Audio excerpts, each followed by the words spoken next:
थी 4 तारीख को, जो कि प्राइवेटाइजेशन के लिए लेटर निकली थी हमारे चीफ सेक्रेटरी साहब के ऑफिस से।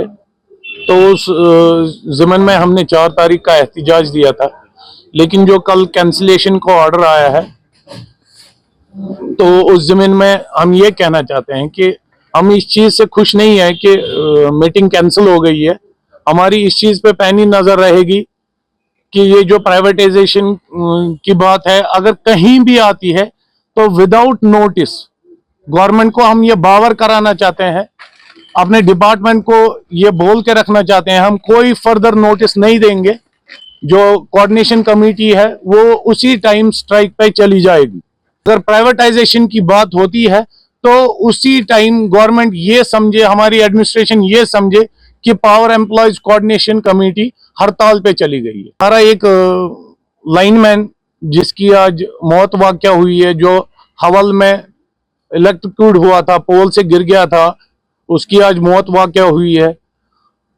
उस बारे में भी हम अपने सीएम साहब से रिक्वेस्ट करना चाहते हैं कि हमने ये रिक्वेस्ट करी थी कि जो हमारे एक्सीडेंट्स होते हैं उनकी इन्वेस्टिगेशन हो जाए, तो वो किसकी गलती हो रही है, कहाँ पे चूक हो रही है, उसके बारे में इंक्वायरी कराई जाए। लेकिन आज तक इस ज़मीन में कुछ भी नहीं हुआ है।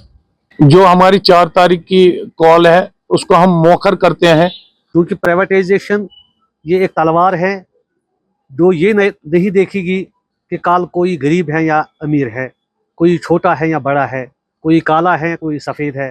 ये तलवार जब प्राइवेटाइजेशन के नाम पे लटकेगी तो उस वक्त यहाँ के स्टेक होल्डर्स, यहाँ के सारिफ, यहाँ के होटलर्स, यहाँ के इंडस्ट्रियलिस्ट्स, यहाँ के इक़्तिसादी एक्सपर्ट्स फिर उस वक्त कहेंगे कि ये गलत फैसला था। मगर हम उनसे आज भी इस्तदा करते हैं कि सामने आए और यहाँ के लेजिस्लेटर से मिले, यहाँ के सीएम साहब से मिले और उनसे बताए कि प्राइवेटाइजेशन से नुकसान ज़्यादा और फ़ायदा कम मिलेगा। क्योंकि हमने देखा है हिंदुस्तान के बाकी स्टेटों में, चाहे चंडीगढ़ का मसला हो, चाहे भोपाल का मसला हो, चाहे पांडिचेरी का मसला हो, चाहे म्यूजियम का मसला हो, जहाँ कहाँ भी हुकूमत प्राइवेटाइज किया है वहाँ पे नफ़ा नहीं बल्कि नुकसान हुआ है। हाँ, नफ़ा मिला है, कुछ लोगों को मिला है और कुछ सरमायादारों को मिला है। मगर अगर आम सार्फिन की बात करेंगे तो प्राइवेटाइजेशन में 3 रुपये का जो यूनिट होगा वो 10 रुपये के बराबर होगा। तो इसलिए Jammu Kashmir power employees coordination committee, जिन्होंने परसों से ये प्रोग्राम चलाया कि 5 तारीख की जो मीटिंग अटल डुल्लू साहब ने मुनक्कद करने जा रहे थे उसको उन्होंने कल कैंसिल किया है, हम उसका खैर मकदम करते हैं। मगर इस खुशफहमी में हम नहीं रहेंगे, क्योंकि आज तक बहुत से आदेश निकले हैं, आर्डर्स निकले हैं, मगर दरपर्दा उस पर काम फिर चली और काम चलने के बाद अचानक वो मंजर आम पे आया। इसलिए मैं अपने मुलाजमों का शुक्रिया अदा करता हूँ जिन्होंने हमेशा जानफिशानी से डिपार्टमेंट को बचाने के साथ साथ यहाँ के पब्लिक को बाहम बिजली पहुँचाने में अपना रोल निभाया। उनका मैं तहे दिल से शुक्रिया करता हूँ। मगर हम यहाँ पे अपनी ज़ुबान को ज़्यादा नहीं खोलना चाहते हैं। हर कोई जानता है, यहाँ हर कोई मैच्योर है कि किसने किस वक्त कौन सा खेल ठोक दिया है और इस डिपार्टमेंट को बर्बादी के दहलीज पे पहुंचाने में किन लोगों ने रोल निभाया वो आया है। चाहे वो जम्मू से हो, चाहे वो कश्मीर से हो, चाहे वो लद्दाख से हो, चाहे वो गुलमर्ग से हो, मगर Jammu Kashmir power employees coordination का मौक़िफ़ है और अटल परसेप्शन है कि हम किसी भी तरीके में, किसी भी तौर पे प्राइवेटाइजेशन को यहाँ पे पिन अपने नहीं देंगे।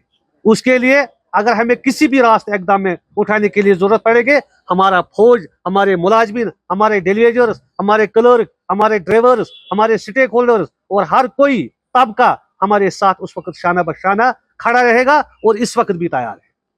अब चूंकि ये प्राइवेटाइजेशन की बात थी और दूसरी तरफ Jammu Kashmir power development department की बात, और बदकिस्मती की बात है यहाँ का ऑनरेबल सीएम, हम मोदिबाना इस्तेदा करते हैं उसको कि वो पावर डेवलपमेंट डिपार्टमेंट की देखरेख करता है, वो इस मामले में चुप साथ क्यों लेता है? उसको आगे आना चाहिए, देखना चाहिए कि क्या चीज जी रही है और क्या चीज मर रही है। और दूसरी बात, क्योंकि पिछले 10 सालों से इस डिपार्टमेंट को रिफॉर्म्स किया गया, चाहे सौभाग्य के नाम पे, चाहे पीएमडीपी के नाम पे, चाहे आईपीडीएस के नाम पे, चाहे दीन दयाल उपाध्याय के नाम पे, चाहे RDSS के नाम पे, हजारों क्या खरबों रुपया डिपार्टमेंट को अपलिफ्ट करने के लिए, लोगों की बहबूदी के लिए यहाँ पे इम्प्लीमेंट की गई और प्रॉफिट हमारे सामने मौजूद है। एक वक्त था जब पूरे जम्मू कश्मीर में 10 लाख से ज्यादा फीस लोग नहीं भरते थे। आज अगर हम फीडर की बात करते हैं तो 1-1 करोड़ एक फीडर से वसूल होता है। ये किसकी बदौलत से हो रहा है? ये यहाँ का डेलीवेजर कर रहा है, यहाँ का लाइनमैन चला रहा है, यहाँ का मीटर रीडर चल रहा है, यहाँ का हर कोई तबका जो डिपार्टमेंट में चाहे नॉन गेजेटेड हो या गेजेटेड हो, हर कोई खुशअस्लूबी से काम करता है और डिपार्टमेंट को बुलंदी पे पहुंचाने में इनका असल और कलीदी रोल है। इस बात का है कि एक तरफ रिफॉर्म्स हो रहे हैं, दूसरी तरफ इसको प्राइवेट प्लेयर्स के हाथों में धकेलने की कोशिश की जा रही है। ये सवालिया निशान है, ये सवालिया निशान है पावर एडमिनिस्ट्रेशन पे, ये सवालिया निशान है यहाँ के लेजिस्लेचर्स पे, ये सवालिया निशान है यहाँ के एडमिनिस्ट्रेशन पे।